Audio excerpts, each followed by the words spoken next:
Bakit ganun yung naging feeling? Super emotional kasi syempre una, well, thank you muna kay Lord sa panalo and sa opportunity na nakakapaglaro si Scotty for championship. And emotional kasi off the court, hindi nakikita ng lahat. Ako yung nakakakita sa struggle niya and hindi man na niya ina-announce pero kasi naglalaro siya ng injured siya. Yes, So, for me, super, super malaking bagay and super proud kasi blessing talaga yun na ginagawa talaga niya yung best niya para manalo. Kung hindi man siya makascore sa hustle, yung puso niya talaga every game, sobrang saludo talaga ako. More than the stats, nakikita ko talaga yung mga intangibles, yung heart and soul talaga ng taong yun, yung number 9, sobrang nakaka-proud.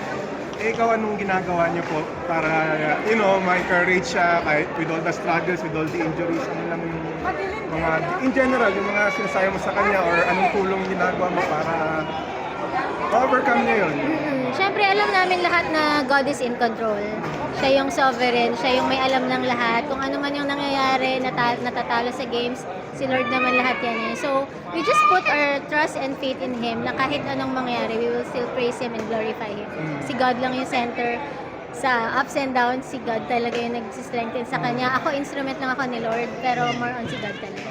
And how about naman po kasi syempre yung mga kids na rin po and So, how do you, paano binabalance ni Scotty yun and ikaw rin po na yun nga, playing and then being a father, being a parent? So, actually, si Scotty, syempre, papagod yan during practice.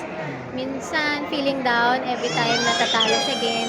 And yun, ang unang-una niya kinahag, yung mga kids. Para mawala daw yung pagod niya, ma-encourage siya, ma-feel better siya.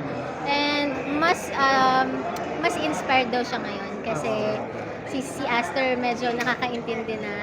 And yung last finals na nakuha natin yung panalo was wala pa yung kids eh. Nasa tiyan pa si Aster.